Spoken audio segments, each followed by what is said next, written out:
y a 89 élus du Rassemblement national. Et moi, je suis de ceux qui ne sont pas pour la stigmatisation. Quand on me dit qu'il ne faut pas parler au Rassemblement national parce que ces gens-là seraient fascistes, etc.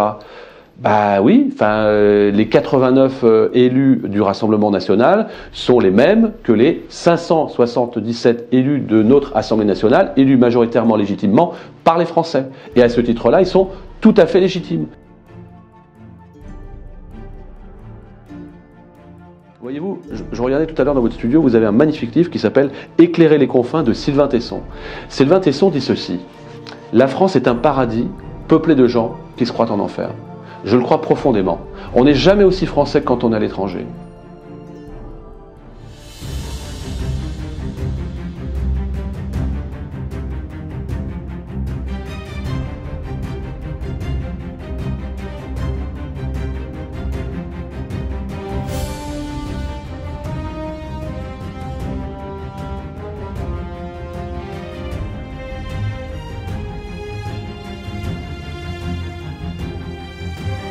Bonjour Carl Olive. Bonjour Marc Henault. Vous êtes ancien journaliste sportif, vous avez été directeur des sports chez Canal+, vous fûtes maire de Poissy, vous êtes aujourd'hui député, vous êtes passé par l'UMP puis les Républicains, vous êtes aujourd'hui député Renaissance, député dans le parti d'Emmanuel Macron. On enregistre cette émission le vendredi 4 novembre, on est en plein dans l'affaire de Fournas, cette affaire qui a fait un petit peu exploser l'Assemblée nationale. On remet tout de suite dans le contexte, un député de la France Insoumise, Monsieur Bilongo, interpelle le gouvernement sur le sort du bateau transportant des migrants. Il déclare que la France doit accueillir ces migrants et une injonction depuis l'autre bout de la salle, Grégoire de Fournas qui crie qu'il rentre en Afrique. Énorme bronca dans l'Assemblée. La France Insoumise soutient que le député Rassemblement National parlait du député en question qui était noir et demandait à M. Bilongo de rentrer en Afrique. Et du côté du Rassemblement National, on dit pas du tout, nous demandions simplement à ce que ce bateau qui venait d'Afrique retourne à son port d'origine qui était l'Afrique. C'est voilà donc deux versions irréconciliables. On précise que le compte-rendu de l'Assemblée nationale dit bien, stipule que Grégoire de Fournas a dit qu'il retourne en Afrique au singulier, mais Grégoire de Fournas dit qu'il parlait du bateau et non des migrants. Voilà, pour que les téléspectateurs puissent se remettre en condition. À l'heure où nous parlons, le cas de Grégoire de Fournas est jugé à l'Assemblée nationale. Il semblerait que la présidente de l'Assemblée demande la sanction la plus lourde, 2 mois d'expulsion et le gel de la moitié de ses indemnités parlementaires. Carl Olive, la majorité a suivi la NUPES dans ses protestations. Qu'est-ce que vous en pensez de cette polémique? Je pense que c'est pas une polémique. Je pense que c'est grave. De tels propos, qu'on désigne un bateau, qu'on désigne des migrants, qu'on désigne les Africains, n'ont pas lieu d'être dans l'hémicycle et surtout pas à ce moment-là de ces échanges-là. Vous savez, pour filer l'image du sport, l'impression que j'ai, c'est cette main dans la surface de l'opération que tout le monde a vu. L'arbitre va siffler le penalty, tout le monde l'a vu, sauf celui qui a fait la main. Et ben dans le sport, il y a une sanction. C'est penalty, c'est souvent carton rouge et c'est souvent expulsion. Et tout le monde a entendu des propos racistes, jugés racistes, avec une traçabilité de celui qui les tient, qui n'est plus approuvé.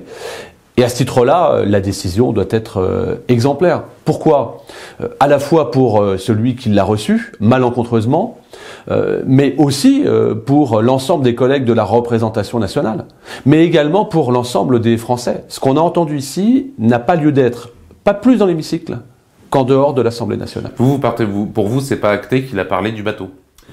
Non. Vous pensez qu'il a pu parler son... Peu importe, je vais vous dire. Parce qu'en fait, dans le cas du bateau, sur l'opinion politique, dans le cas de votre collègue, c'est du racisme pur. Voilà, on peut gloser, on peut faire du verbatim, etc., etc.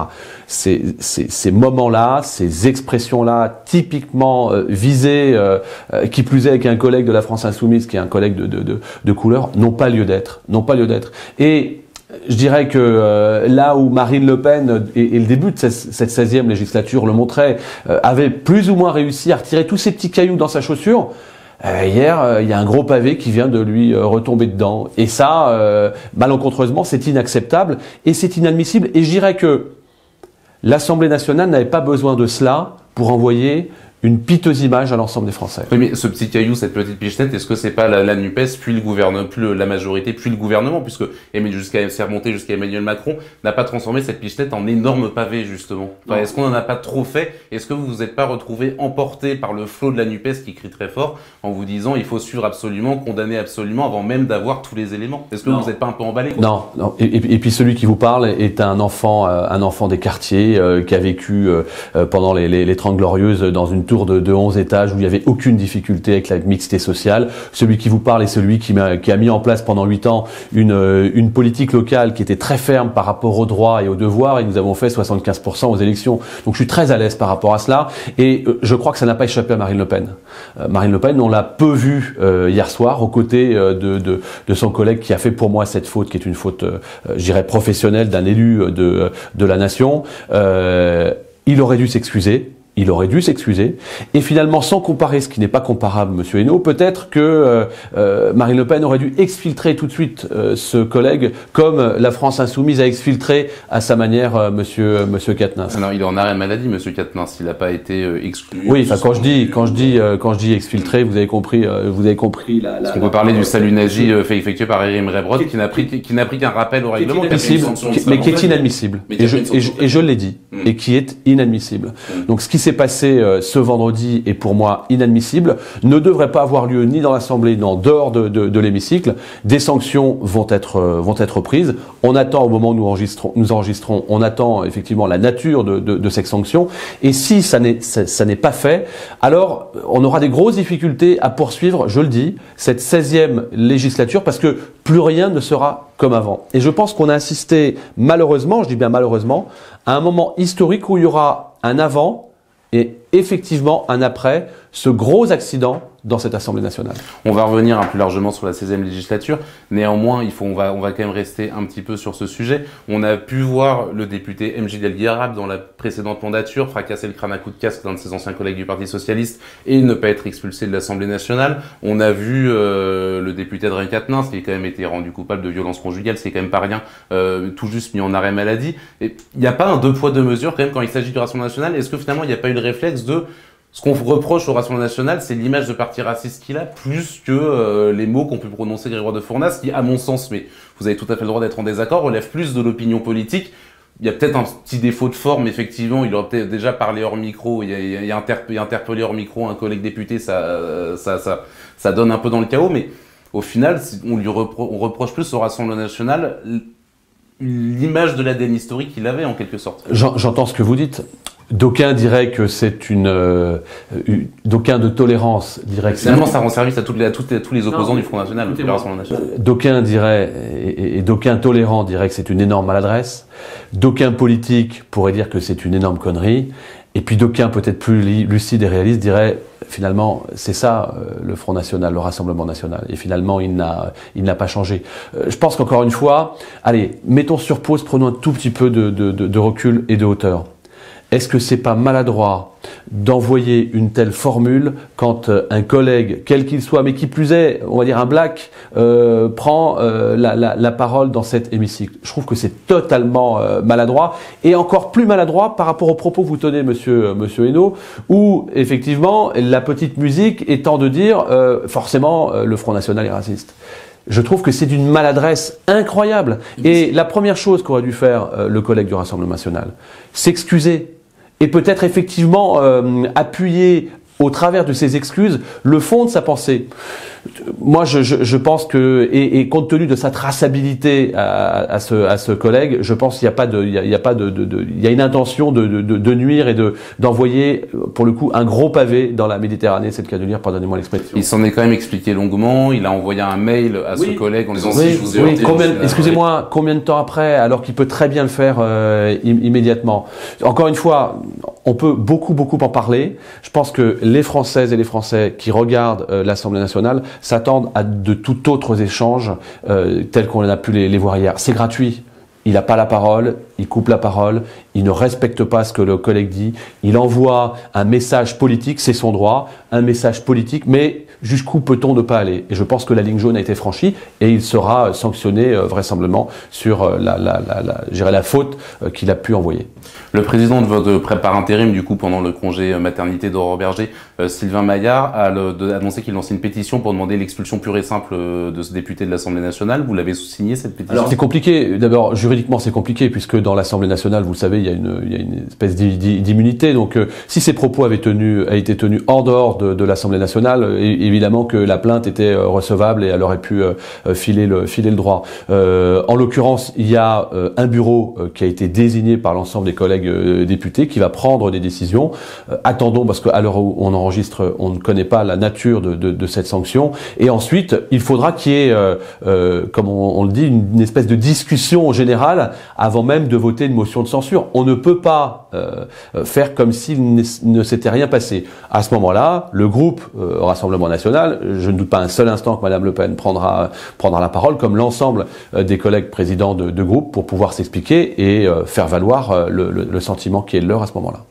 Parce que on a eu, après on en termine avec cette partie du sujet, je me rappelle de Christophe Castaner reconnaissant que certaines ONG avaient des habitudes de passeurs, je me rappelle de l'exécutif s'opposant à ce que l'Aquarius ou le SOS Méditerranée, je sais plus, accoste sur les côtes de France. Finalement, tout ce qu'il disait de ce bateau, en fait, c'est qu'il retourne en Afrique. En fait, il y a quand même dans le fond une vérité politique qui est que lorsqu'on ne veut pas qu'un bateau chargé de migrants accoste là chez nous et qu'on lui demande de faire demi-tour, dans les faits on lui demande de revenir en Afrique. Oui, mais moi j'entends, je vous remercie, je comprends très bien ce que vous dites. Encore une fois, vous mettez des formes pour pouvoir le signifier ce message. Je pense que vendredi, non seulement il n'y a pas de forme, c'est gratuit, c'est très mal à propos, et ce que vous me dites là n'est pas exactement pour moi le fond de la pensée du collègue en question. Vous voyez, ça fait depuis 5 minutes qu'on enregistre là, on parle beaucoup de forme, on en oublie le fond, et pourtant c'est pour moi le plus important. On va revenir sur le fond, c'est l'immigration clandestine. Oui. On va évidemment revenir pendant l'entretien. Tout peut se dire, et encore une fois, moi je suis pour une immigration choisie très clairement. Je suis effectivement que aujourd'hui les restaurateurs puissent recruter quand ils n'en ont pas des personnels tendus et donc une population étrangère. Typiquement les urgences pédiatriques par exemple, on pourrait recruter des médecins roumains, on pourrait recruter des médecins espagnols, on pourrait recruter des médecins tunisiens de façon conjoncturelle, le temps de pouvoir recruter des médecens français qu'ils soient... Augmenter le numerus clausus notamment. Ça date pas d'hier, ça se fait pendant un claquement de doigts, le numerus clausus. C'était une belle bêtise. Moi je crois qu'il faut qu'on soit très clair par rapport à ça. Il faut qu'on ait un discours de réalité, c'est pas la peine de se cacher derrière son petit doigt. On va revenir du coup sur l'Assemblée nationale puisque cet épisode fait écho quand même à une ambiance assez particulière. Pendant la dernière mandature, donc de 2017 à 2022, l'Assemblée nationale avait des allures de chambre d'enregistrement. Emmanuel Macron avait une majorité absolue qui votait sans rechigner, sans protester tous les projets de loi que proposait le gouvernement, que annonçait le gouvernement, une opposition qui ne pouvait rien faire, qui s'agitait énormément puisque les Républicains étaient encore assez nombreux, mais étaient encore plus titillés que maintenant entre rejoindre Emmanuel Macron ou s'enferrer dans un rôle d'opposant ferme. Le Rassemblement national n'avait pas de groupe, la France insoumise était réduite à une portion congrue. Aujourd'hui, c'est un petit peu la guerre de tranchées puisque vous êtes en majorité relative, c'est-à-dire quelque part en minorité, face à deux groupes extrêmement puissants, la NUPES d'un côté et le Rassemblement national de l'autre. L'ambiance est assez particulière, dans un rythme assez accéléré. Expression un peu triviale, monsieur le député, mais est-ce que le groupe va bien? Ah oui, d'abord, le groupe va bien, et je vais même vous dire, je trouve que l'Assemblée va bien, et qu'elle vibre bien. On peut pas, effectivement, alors je n'en faisais pas partie, mais avoir répété pendant des mois, des années, presque pendant un quinquennat, majorité absolue, nous décidons et vous exécutez, c'est un petit peu ça. Moi, je vais vous dire, je trouve que la majorité relative est bien pour le pays. Et je trouve que c'est un bon message pour le pays, tout simplement d'abord parce que c'est les Français qui l'ont voulu. Il faut quand même rappeler qu'Emmanuel Macron a été élu président de la République. C'est une première dans la 5e République sans cohabitation. La deuxième chose, c'est que effectivement, il y a une majorité relative. Ne dites pas minorité, c'est une majorité relative. De la même manière qu'il y a une minorité qu'on pourrait dire absolue, donc de la même manière. Mais cette majorité relative nous impose d'abord certainement plus d'humilité, vous avez raison. Nous impose aussi une forme de remise en question et le fait d'aller chercher des consensus, des compromis sans tomber dans la compromission. Et c'est ce qui est fait. Et moi, je trouve que c'est très sain pour notre pays, à une condition. C'est que les décisions, les votes qui soient faits, soient des votes, je dirais, cohérents, qui fassent avancer le pays et qui soient pas simplement l'apanage d'un parti. Et c'est ce que je regrette un tout petit peu de temps en temps quand, alors souvent quand les extrêmes votent ensemble, simplement pour dire on a voté cet amendement et on est content entre guillemets d'ennuyer, pour pas dire autre chose, la majorité et donc le gouvernement. Bon, ça a ses limites. C'est la raison pour laquelle on a fait usage de l'outil constitutionnel qui s'appelle l'article 49.3. Pour autant, je pense que cette majorité relative, je vais vous dire, peut-être que tout le monde ne pense pas la même chose dans mon groupe majoritaire, c'est un mal pour un bien. En tout cas, ça vous oblige effectivement à travailler un peu plus de consensus. Toutefois, cette image de consensus recherché est un peu mise à mal par l'utilisation massive de 49.3. Alors, on sait que c'est le projet de loi de finances, que c'est le budget de l'État, que traditionnellement les oppositions, quelle que soit leur position vis-à-vis de la majorité, vont toujours voter contre quoi qu'il arrive.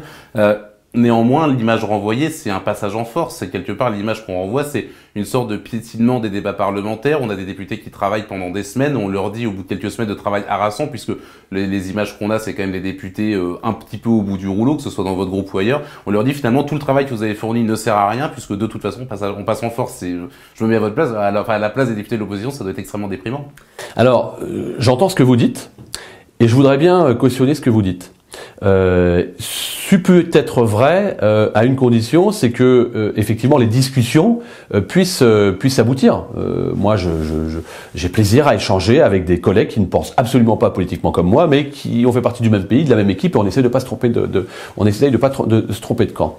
Dès lors où la France insoumise, ou le Front National, ou les Verts disent de toute façon on ne votera pas et il est hors de question qu'on vote quoi que ce soit sur ce que vous proposiez, eh bien vous avez raison. À un moment donné, quand on s'aperçoit que malgré nombre d'amendements qui ont été vus, revus, votés, alors parfois contre l'avis du gouvernement, mais certains ont été retenus, bah il faut en tirer les conclusions. Et si vous voulez mon avis, il y a certainement, notamment sur la première séquence, où j'aurais fait tomber le 49.3 bien avant qu'il ne soit tombé, justement pour éviter d'être dans de trop longues discussions qui durent une bonne partie de la nuit, et on s'en plaint pas.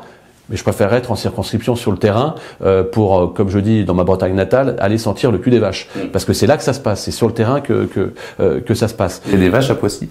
Il n'y a pas de vaches en Poissy, mais j'en ai dans mon Finistère, Finistère natal, et j'adore aller moi en tout cas sentir et prendre la température du terrain dans mes 23 communes de la 12e circonscription des Yvelines. Ce que je constate justement quand on est dans la 12e circonscription des Yvelines, comme à mon avis sur l'ensemble des terrains de notre belle France, les gens ne parlent pas du 49.3. Hein. Les gens nous parlent. Pourquoi vous n'êtes pas intervenu plus tôt pour les raffineries, donc sur les réquisitions? Qu'est-ce que vous proposez pour gérer les urgences pédiatriques? Ça, c'est la réalité de terrain. Le 49.3, enfin, faites un micro-trottoir, comme vous dites dans votre métier de journaliste, il va pas revenir beaucoup. Hein. Il va pas revenir beaucoup. Ce que je constate, c'est que le budget a été voté. C'est un budget qui va protéger les Français et qui permet à la France de continuer à aller vers le plein emploi et de faire en sorte que les Français puissent avoir du pouvoir d'achat supplémentaire. On va parler de la France juste après. Dernière question un petit peu politique. Vous êtes issu de la famille de l'UMP des Républicains. Vous êtes très proche de David Douillet, de l'ancien conseil départemental des Yvelines Pierre Bédier. Vous avez soutenu Alain Juppé. Finalement, qu'est-ce que vous dites à vos collègues LR aujourd'hui qui, en refusant de voter les motions de censure, sont un petit peu l'assurance vie de ce gouvernement, parce que c'est un fait, tout en étant dans l'opposition? Qu'est-ce que vous leur dites? Franchissez le pas, rejoignez-nous, rejoignez d'un autre parti. Enfin, quelle vision vous avez de votre ancienne famille politique? Vous avez raison de l'avoir appelé. Moi, je suis très Macron et j'étais pas En Marche. Et je suis très Pierre Bédier, j'étais plus les Républicains. Je crois au grand dépassement, tel que, d'ailleurs, l'incarnait le général de Gaulle, 1958. La France, c'est pas la gauche, la France, c'est pas la droite. La France, c'est deux courants. Un courant de réforme, un courant progressiste, un courant de mouvement. C'est celui qui est incarné plutôt par la sensibilité de gauche, et un courant de la règle, du devoir et de la discipline, qui est incarné par la droite. C'est ça, la France. Et vouloir incarner la France en utilisant qu'un de ces courants, c'est une faute professionnelle impardonnable, disait en quelques mots le général de Gaulle. Je crois à cela. Et je crois qu'aujourd'hui, on est capable de pouvoir, comme l'ont fait les Républicains ou le groupe Horizon, d'expliquer que le curseur, le métronome est représenté par les maires de France, et de dire que c'est une belle chose. Comme moi, j'étais j'étais particulièrement favorable, mais ma traçabilité de quartier populaire me le faisait dire, sur le dédoublement des classes de cours préparatoires et de C1 tel que le voulait Jean-Michel Blanquer. Ça, c'est ce que j'appelle être cohérent, finalement être pour la France qui avance. Et puis de la même manière, quand on sait aujourd'hui qu'une dotation globale de fonctionnement, ce qu'on appelle la DGF, quand vous êtes maire, c'est-à-dire cette enveloppe qu'on reçoit de l'État, fond comme neige au soleil, alors que dans le même temps, vous n'augmentez pas la pression fiscale, ce qui a été le cas à Poissy depuis 8 ans, 2014-2022, avec le même niveau de service à la population et investissement record, là il y a une injustice. Et je suis pas d'accord et donc je le dis. C'est ça pour moi être dans la politique moderne. Alors qu'est-ce que je dis aujourd'hui aux Républicains? Je leur dis simplement, mais comme aux autres. Je vous donne un exemple très précis. Je vais déposer avec Philippe Juvin des Républicains une proposition de loi sur le gaspillage alimentaire pour réduire de 400 mètres carrés à 200 mètres carrés l'obligation pour tous les commerces de redistribuer gratuitement leurs denrées alimentaires non vendues aux associations humanitaires et caritatives. C'est quelque chose de bon sens. C'est quelque chose qui va traverser les bancs et j'espère bien obtenir l'ensemble des accords de l'ensemble des présidents de groupe. C'est ça pour moi la politique moderne de terrain. Si on est toujours à réfléchir, je ne peux pas voter parce que lui, il est de gauche, ou lui, il est de droite, ou d'extrême gauche, ou d'extrême droite, ce pays ne s'en sortira pas. Et comment vous expliquez l'impossibilité pour Emmanuel Macron, pour le parti d'Emmanuel Macron, pour les idées, les valeurs qu'il représente et qui vous, en tant que maire, vous ont séduit, donc vous n'êtes pas un exemple de ce que je vais dire, mais comment vous expliquez cette absence d'enracinement local, cette incapacité pour la majorité à s'enraciner localement, à prendre des mairies de grandes villes, à constituer des équipes municipales, finalement à constituer ce réseau d'élus locaux qui fait les partis politiques, puisque on reproche beaucoup au parti Renaissance finalement d'être un parti assez fantomatique, d'avoir pas réussi à s'incarner après la fin de la République en marche, et finalement la seule personnalité qui émerge de tout cela, ça reste et restera Emmanuel Macron. Deux réponses peut-être à cela, Monsieur Hainaut, si je peux me permettre. La première, c'est que prenons le cas des collectivités locales. Vous n'avez pas tort. Mais rappelons qu'En Marche est un jeune parti qui date depuis 2016, je crois. Ça, c'est la première chose. Avec des difficultés inhérentes au statut même de maire. J'en étais. Et c'est vrai que quand vous êtes maire, vous irriguez le terrain en long, en large, en travers. Et c'est un catalyseur. Et modestement, en 2014, je fais de 62% au premier tour et je ne suis pas dans les codes politiques. Et en 2020, je fais 75% au premier tour. Je ne suis pas non plus dans les codes politiques. Mais j'apprends du terrain et moi, ma seule boussole, c'est de faire avancer, alors pour le coup, la ville de Poissy et aujourd'hui, mon pays. Première chose. Pas d'accord sur le côté législatif. Dans la 12e circonscription des Yvelines, nous l'avons emporté avec, entre guillemets, le label majorité présidentielle, mais sur les 12 circonscriptions que comporte le département des Yvelines, c'est 10 représentants députés de la majorité présidentielle et 2 représentants de la sociologie électorale des Yvelines, elle est quand même peu représentative de la sociologie nationale. Il n'en demeure pas moins que ça a été... J'en viens, je connais. Une petite remarque. Attention derrière à être systématiquement dans la caricature. On a eu un maire à Mantes-la-Ville du Rassemblement national. Ça a été catastrophique. Et il est parti comme il est arrivé. Tout simplement parce que lui-même n'avait pas d'ancrage suffisant localement. Et pour autant, il y a 89 élus du Rassemblement national. Et moi, je suis de ceux qui ne sont pas pour la stigmatisation. Quand on me dit qu'il ne faut pas parler au Rassemblement national parce que ces gens-là seraient fascistes, etc. Bah oui, les 89 élus du Rassemblement national sont les mêmes que les 577 élus de notre Assemblée nationale, élus majoritairement légitimement par les Français. Et à ce titre-là, ils sont tout à fait légitime. Et puis derrière, si on n'est pas d'accord, si on doit, entre guillemets, se chicaner, se friter les uns les autres politiquement parlant, ça se passe à l'intérieur de la structure. Et puis les Français ensuite décident. C'est comme ça que ça devrait se passer dans ce pays. Mais arrêtons la haine qu'on peut avoir les uns contre les autres. C'est pour ça, pardon de revenir dessus, mais... Par quoi des propos qui sont malvenus et pour le moins très maladroits et parfois graves n'ont pas lieu d'être dans cet hémicycle. Une des raisons je pense de cette affaire Grégoire de Fournas, c'est aussi l'actualité qu'il a servi. On va parler des obligations de quitter le territoire, ces fameuses OQTF. 92%, alors entre 90 et 95% d'entre elles ne sont pas appliquées. C'est en ce sens d'ailleurs que Gérald Darmanin et Olivier Dussopt ont sorti une interview dans Le Monde où ils sont revenus un petit peu là-dessus. Cette incapacité finalement à faire régner, à faire triompher l'état de droit, c'est pas quelque chose de nouveau, car le livre, on va pas dire que tout date d'Emmanuel Macron, c'est des problématiques qui remontent à bien avant, bien évidemment, mais cela fait quand même plusieurs années que Gérald Darmanin est à la tête du ministère de l'Intérieur, Emmanuel Macron est à son 2e mandat. Pourquoi les choses n'avancent pas? Qu'est-ce qui fait que ça n'évolue pas? Qu'est-ce qui fait que ces faits divers sordides que la presse relate ont été pour beaucoup faits par des personnes faisant l'objet d'une OQTF. Combien de morts aurions-nous pu éviter si la politique avait fait son travail, si les politiques avaient agi? Personne ne peut le dire, Monsieur Hainaut, ce que vous dites là. Personne ne peut dire combien de morts on a pu éviter. Ce que je sais, c'est qu'on évite des drames qui sont pas connus dans la presse, et le nombre de tentatives d'attentats, le nombre de tentatives de violences conjugales qui tournent parfois au drame sont évités justement parce que nous avons des forces de sécurité en France qui font un travail remarquable. Et pour autant, on voit bien que parfois on a des trous dans la raquette qui sont désastreux, et donc il faut y remédier. C'est une raquette sans filet là. Alors je pas dire ça. Je disais que on peut mettre 100 policiers supplémentaires dans une ville. On peut en mettre 200 supplémentaires. On peut même en mettre 1000 supplémentaires. Est-ce que c'est ce qui fera que lorsqu'on arrêtera un délinquant mineur ou quelqu'un qui menace de mort un élu, j'en fais partie, n'aura pas simplement un rappel à la loi ou alors une convocation devant le juge sur lequel il ne va pas forcément se déplacer d'ailleurs? Donc il faut plus de moyens pour la justice. Et voyez-vous, sur ce prochain budget qui a été voté, c'est 8% supplémentaires pour la justice. On a besoin de magistrats, on a besoin d'être greffiers, on a besoin de greffiers dans ce pays. On a besoin de plus de moyens. Mais vous l'avez dit, ça date pas d'hier. Et finalement, ce que met en place Gérald Darmanin, qui est un grand ministre de l'Intérieur, qui est particulièrement apprécié de l'ensemble des forces de sécurité dans ce pays, il faut avoir le courage de le faire. Mais je vous rejoins, on pâtit de dizaines et dizaines d'années, parfois de laxisme, parfois de laisser aller. Non, je le dis comme je le pense. La France, et pour moi, les Français on est devenu un pays à droite, et plus droitier encore. Pourquoi?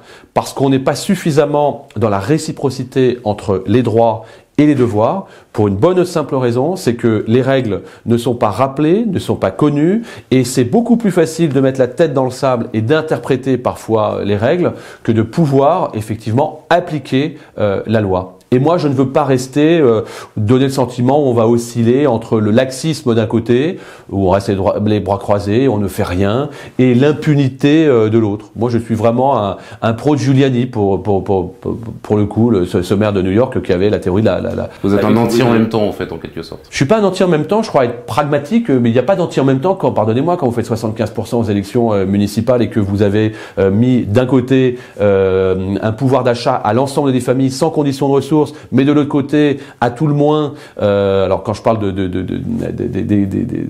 des aides non obligatoires, je parle de 30 € pour aller dans le sport et 50 € pour faire de la culture, sans condition de ressources, donc à toutes les familles, c'est du pouvoir d'achat. Mais de l'autre côté, je souhaite simplement que ces citoyennes et citoyens-là aient une attitude normale. Quand à 2 h du matin, vous avez un gamin de 12 ans à 2 h du matin qui brise un abribus, j'ai pas envie de lui laisser ses 30 € pour aller au sport. J'ai pas envie de lui laisser ses 50 € pour aller, par exemple, à la chorale ou dans un conservatoire de musique. Vous êtes pour la suspension des aides sociales non obligatoires. Non obligatoire. Là, je vous parle des aides sociales non obligatoires, parce que ça me permet de retisser le lien avec la famille. Et qu'est-ce qui se passe depuis? J'ai pas eu à utiliser cette menace, parce que dès que vous brandissez la menace du portefeuille, comme par hasard, les familles viennent à vous. De la même manière, vous entendez, je pense que c'est bien que les gens qui nous regardent le sachent, vous entendez le nombre de fléaux que nous avons les jours de mariage, où les incivilités n'arrêtent pas en dehors des hôtels de ville et à l'intérieur même de l'hôtel de ville. Moi, j'ai pris une décision radicale. J'ai mis des cautions de 1000 € pour les futurs mariés. Oui, mais par contre, ça c'est un très bon exemple que vous citez, c'est une très bonne chose d'avoir mis cela en place, parce que c'est qui va être intégré dans la loi, celle qui est prônée par Gérald Darmanin. Non mais c'est très bien, mais le problème c'est que quand j'habitais dans une grande ville des Yvelines, je veux dire, on voit tous ce que c'est que ces mariages qui partent un petit peu en cacahuète, on voit des drapeaux marocains, des drapeaux algériens, des drapeaux tunisiens. Alors je ne dis pas évidemment que tous les ressortissants de ce pays-là ont ce comportement-là, je dis juste que c'est systématique, ce sont généralement cette partie de la population qui est coupable de tels faits. Globalement c'est un fait. Derrière, le problème c'est qu'en demandant une caution de 1000 € finalement, en durcissant un petit peu la position là-dessus, on pénalise l'intégralité de la communauté municipale. Monsieur Hainaut, on ne pénalise personne. 99,98% des Pissiaquaises et des Pissiaquais, les habitants de Poissy, les futurs mariés, récupèrent leur chèque. Depuis que j'ai mis en place cette mesure-là, c'était en janvier 2022, j'ai eu un cas en 200 mariages. Un seul cas. 40 minutes de retard. 400 €. Et auparavant, j'avais eu trois mariages qui s'étaient particulièrement très mal passés, avec des personnes qui montaient sur les sièges, qui insultaient l'officier d'état civil et qui insultaient l'élu. Moi, je n'ai pas engagé des officiers d'état civil ou des collègues élus ne se sont pas engagés dans la vie politique pour être insultés, menacés. Ça a été radical. Et comme par hasard, depuis qu'on a fait cela, il n'y a aucune difficulté. Mais quand vous voulez vous marier, quand vous voulez faire un anniversaire et que vous louez une salle, on vous demande un chèque de caution. Eh bien, s'il faut en passer par là, il faut en passer par là. Et depuis, j'ai plus de difficultés à l'intérieur de l'hôtel de ville, aux abords de l'hôtel de ville. Et je peux vous dire, c'est aussi un message que j'envoie à l'immense majorité des Français qui veulent vivre juste normalement par rapport à cette minorité qui veut pourrir notre quotidien. On a ce problème d'immigration, on a de toute façon, et c'est au niveau national, un climat social absolument délétère, on le voit, l'appauvrissement généralisé des Français, on voit la montée de l'inflation, c'est de plus en plus coûteux de se déplacer, c'est de plus en plus coûteux du coup d'aller travailler, d'emmener ses enfants à l'école, c'est de plus en plus coûteux de se nourrir, d'accéder aux besoins primaires. Cette situation, Carl Olive, comment y remédier? D'abord, je vais vous dire, Marc Hainaut, que tout ce qui est excessif est insignifiant. Vous me dites, on a une situation sociale qui est totalement délétère. Je me demande comment Emmanuel Macron alors a été élu président de la République pour la seconde fois et une première dans la 5e République sans cohabitation. La deuxième chose, vous me dites, le Front républicain. Il y a une inflation, c'est ce que vous avez dit, il y a une inflation qui est très très importante. Oui, elle est importante, l'inflation. C'est la plus faible du continent européen. Elle est importante parce que, et c'est la plus faible parce que le gouvernement avait anticipé. Aujourd'hui, on aurait des notes d'électricité et de gaz de près de 200% supplémentaires et vous le savez bien. Maintenant, il faut que nous soyons aussi responsables. Il n'y a pas d'argent magique, c'est pas un puits sans fond et il faut absolument être cohérent par rapport à ce que nous proposons. Et pardon de le dire, c'est certainement pas en s'alliant de façon inopportune, un peu comme le mariage de la carpe et du lapin, à voter pour faire tomber un amendement du gouvernement 8 milliards d'euros supplémentaires pour la rénovation énergétique, mais comme c'est gagé, c'est-à-dire qu'il faut aller rechercher les 8 millions qu'on va proposer avec 8 millions qu'on va retirer, c'est-à-dire un filet justement énergétique qu'on va pouvoir s'en sortir dans notre pays. C'est pas la bonne mesure cela. Je pense qu'il faut on peut être en désaccord total, mais il faut aussi de temps en temps lever la tête. Voyez-vous, je regardais tout à l'heure dans votre studio, vous avez un magnifique livre qui s'appelle « Éclairer les confins » de Sylvain Tesson. Sylvain Tesson dit ceci: « La France est un paradis peuplé de gens qui se croient en enfer. » Je le crois profondément. On n'est jamais aussi français que quand on est à l'étranger. Je vous donne un exemple. Lorsqu'il y avait les fameux tests PCR, vous étiez en Espagne ou vous étiez par exemple à Malte, ce qui fut le cas de certains nombres de mes amis, c'était 130 ou 140 euros. En France, ça a coûté aux contribuables in fine, c'était gratuit pendant bien des mois et bien des mois. À un moment donné, il faut aussi voir, je pense, être raisonnablement lucide et optimiste par rapport à la situation de notre pays. Je pourrais vous prendre les mêmes exemples sur la protection sociale de notre pays, sur l'éducation nationale de notre pays. Sur l'état de l'hôpital public aussi à ce moment-là, Carl. Il y a beaucoup à faire. Tout à fait. Vous avez raison. Il faut remettre à plat le système de santé de l'hôpital. Il faut totalement le remettre à plat. Et c'est l'ancien président du conseil de surveillance qui vous parle de ça, de l'hôpital Poissy-Saint-Germain. Et vous avez complètement raison. Et pour ça, il faut se mettre autour de la table. Il faut mieux payer, effectivement, nos soignants. Il faut mieux payer nos personnels hospitaliers. Ce qui va être le cas. Vous avez entendu le ministre de la Santé qui va débloquer 400 millions d'euros sur le sujet. Tout ne va pas bien dans notre pays. Je suis pas en train de dire que moi je vois pas de lubie. Non, tout ne va pas bien. Mais ça pourrait être pire et ça va mieux que certains de nos proches alliés voisins. C'est pas ce qui va nous rassurer, mais c'est dire les choses. C'est le principe de réalité. C'est pas le principe de la fable ou le principe de la politique de la terre brûlée. Je pense qu'il faut effectivement dire les choses. Ça va pas être simple. Ça va pas être simple. Et puis derrière être plus dans la rationalité. Et donc moi à ce titre-là, peut-être qu'on va partager ça ensemble. Il est important désormais définitivement qu'il y ait un intérêt à aller travailler plutôt que de rester chez soi. Oui à la réciprocité entre les droits et les devoirs. Oui à la réforme de l'assurance chômage. Aujourd'hui, on a encore des milliers et des milliers d'emplois disponibles qui ne sont pas pris parce que certains ont un avantage, parce qu'il y a une faille dans le système, à rester chez soi. Il faut que ça s'arrête. Il faut qu'on ait vraiment une justice et une justesse sociale par rapport à cette question. Alors, on arrive à la fin de cet entretien, Carl Olive. 15 jours d'expulsion, retenu la moitié de son indemnité pendant 2 mois. Voilà la sanction qui a frappé votre collègue Grégoire de Fournas. Une sanction qui était souhaitée d'ailleurs par la présidente de l'Assemblée, Yaël Braun-Pivet. vous cautionnez, vous soutenez cette décision? D'abord, c'est la sanction qui a été validée par le bureau de l'Assemblée. Rappelons que le bureau de l'Assemblée, c'est la présidente, ses vice-présidentes et ses vice-présidents et deux collègues du Rassemblement national, des collègues de la Questure également, de la majorité présidentielle et également des Républicains. C'était la sanction qui était finalement attendue. Et on a tous vu, comme je disais tout à l'heure, lorsqu'il y a un penalty ou quelqu'un fait une main, on a tous vu la main. Il y a que celui qui dit qu'il ne l'a pas faite, qu'il ne l'a pas vu. Et donc on a une sanction qui est la sanction qui est la plus haute, qui va permettre de repartir sur de nouvelles bases, certainement avec une discussion puisqu'elle va être votée par les collègues et d'ailleurs il y aura la motion de censure. Le seul message que je veux retenir, c'est que il y a des choses qu'on peut penser, il y a des choses qu'on ne peut pas dire, et certainement pas dans cette assemblée, et certainement pas à notre époque, là où chacun se bat pour le vivre ensemble. Mais est-ce que ça va pas empêcher, limiter le prochain débat sur l'immigration, puisque là, un débat sur l'immigration, c'est aussi vouloir la stopper, la contrôler davantage, et c'est donc fatalement demander à des bateaux de migrants qui arrivent d'Afrique de revenir en Afrique. Monsieur Hénaud, on peut tout dire, on peut tout échanger, on peut tout, encore une fois, être dans la confrontation parfois virulente, et vous voyez bien, puisque vous êtes souvent présent, comment ça se passe à l'Assemblée nationale, mais le racisme n'a pas sa place dans cet hémicycle, pas plus qu'ailleurs dans notre beau pays. Pour vous, c'était raciste? Pour moi, c'était raciste. Merci beaucoup, Caroline.